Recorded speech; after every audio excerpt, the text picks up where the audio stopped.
Respiratory etiquette aims to reduce the risk of transmitting droplets that may contain the virus directly onto other surfaces where they may be picked up by others. When coughing or sneezing, cough or sneeze into a tissue or the bend of your arm, not your hand. Dispose of any tissues you have used as soon as possible in a lined wastebasket. Wash your hands after sneezing or coughing. Remember to avoid touching your eyes, nose, or mouth with unwashed hands.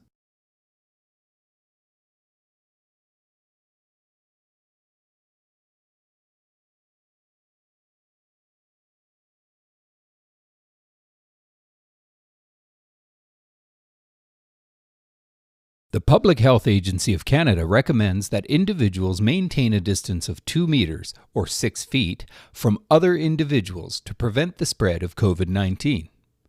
Signage and decals will be posted at entrances and throughout OCDSB workplaces to remind staff, students, and visitors about physical distancing requirements.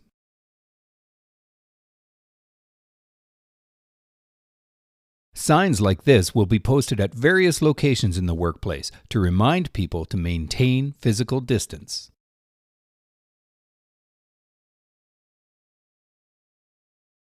Some pathways or hallways may be designated for travel in one direction. Follow the posted signs except during emergency evacuations. If you hear the fire alarm, please proceed out of the building according to the designated fire evacuation routes. For narrow hallways, you may need to wait for others to clear the area and/or leave space for the person to travel ahead. Wider hallways can allow for individuals to pass on opposite sides of the hallway while maintaining physical distancing. When a walkway is adjacent to workstations, try to walk in a manner that gives the most space.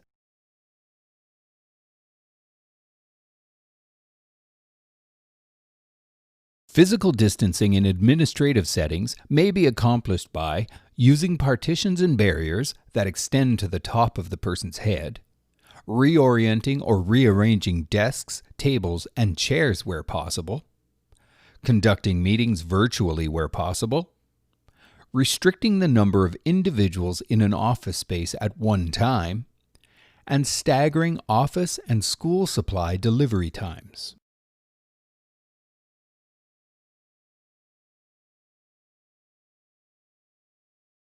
Physical distancing measures in classroom settings may include removing unnecessary furniture and equipment, creating as much space between the desks as possible, facing desks forward. When group activities are used, group activities should minimize or avoid physical contact and the sharing of items. Larger classes may be moved to larger rooms.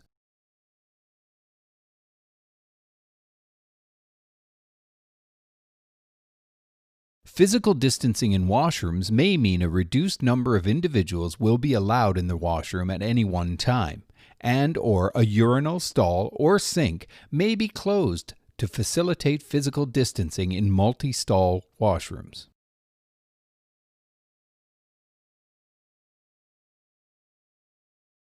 Physical distancing strategies in staff rooms may include reduced occupancy in the staff room, rearranged furniture to support 2-meter distancing. Extra seating and tables may be removed from the area. Where possible, staff may be assigned to dedicated work and/or eating areas. Minimizing the sharing of desks, phones, tools, and equipment where possible. And forbidding student entry into any staff common areas other than classrooms.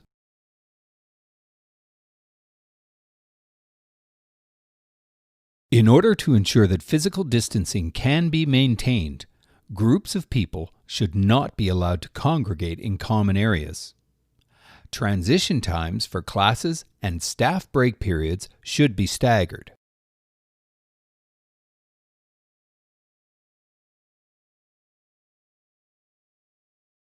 There are options for maintaining physical distancing on the playground as well. Remind students to maintain physical distancing.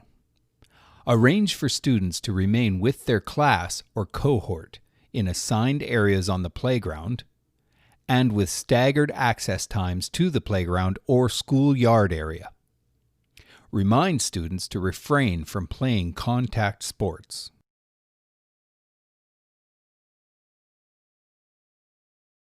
Nutrition breaks may also look a little different this year.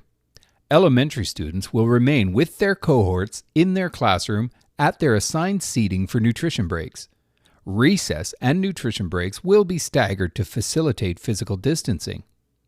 Secondary school students will be encouraged to avoid congregating in hallways.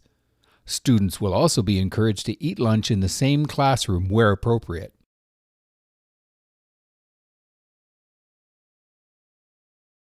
Each student will have their own individual meal or snack with no common food items.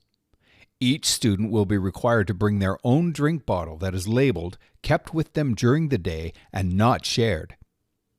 Water bottles will be required to be filled rather than students and staff drinking directly from the mouthpiece of water fountains. Microwave use will not be permitted.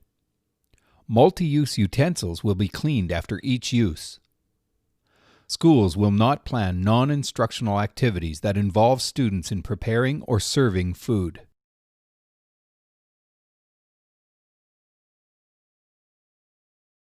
Personal belongings brought to the workplace should be minimized.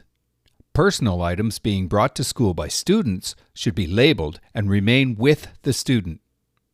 Students and staff must take all personal belongings home at the end of the day so custodial staff can clean the school effectively overnight.